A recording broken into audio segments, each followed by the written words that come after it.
बैठी हुई थी और वाद विवाद चल रहा था कि रामायण और महाभारत में कौन सा श्रेष्ठ है। कुछ विद्वानों का मत था कि रामायण श्रेष्ठ है, तो कुछ विद्वानों का मत था कि महाभारत श्रेष्ठ है। अंततः इस प्रश्न का निष्कर्ष निकालने के लिए वह सभी लोग महापंडितों के पास पहुंचे और उनके सामने यह प्रश्न रख दिया कि रामायण और महाभारत में कौन सा श्रेष्ठ है।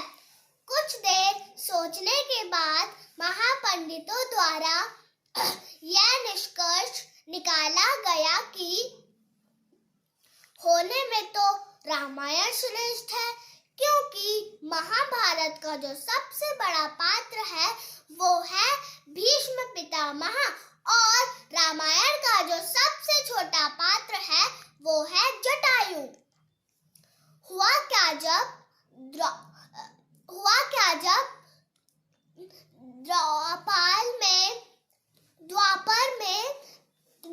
द्वापर के महाभारत में द्रौपदी की इज्जत लूटी जा रही थी, तो उसे बहुत सी क्रूर यातनाएं मिल रही थी।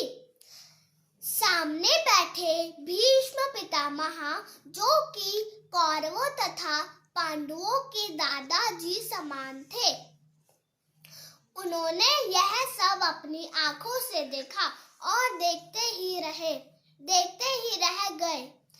अपनी बेटी बधू का चीरहरण होने से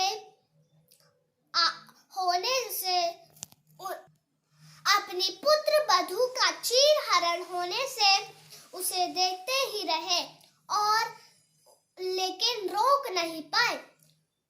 वो चाहते तो द्रौपदी की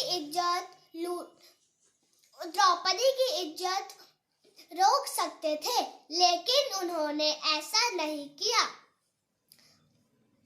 दोस्तों, वही दूसरी ओर रामायण में जब रावण द्वारा सीता हरण हो रही थी, तो जटायु की नजर रोती हुई सीता माता पर पड़ती है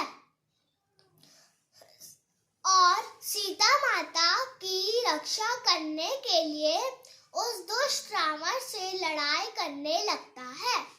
वो दुष्ट रावण, जो कि देव, धनुष, किन्नर, नर, नागा, यहाँ 10 दिशाएं, यहाँ तक कि काल को भी अपने विषभूत किया हुआ था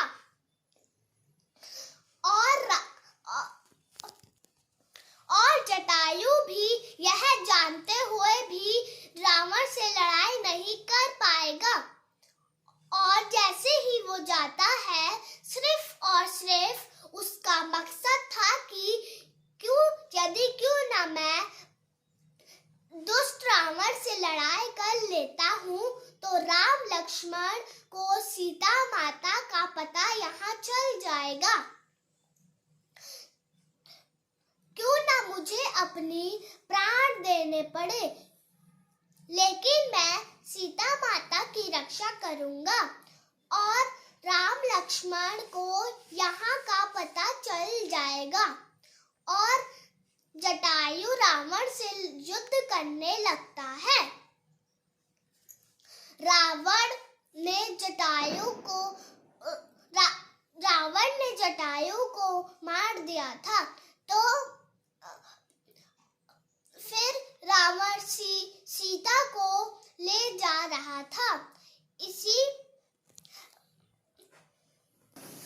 अर्थात जटायु ने कमजोर होकर भी सीता माता की रक्षा करी और उसने अपने सीता माता की रक्षा करते करते उसने अपने प्राण भी दे दिए।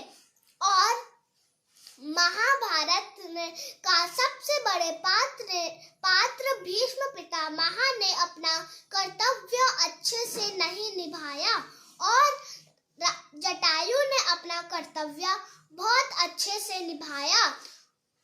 इसीलिए रामायण श्रेष्ठ है। धन्यवाद।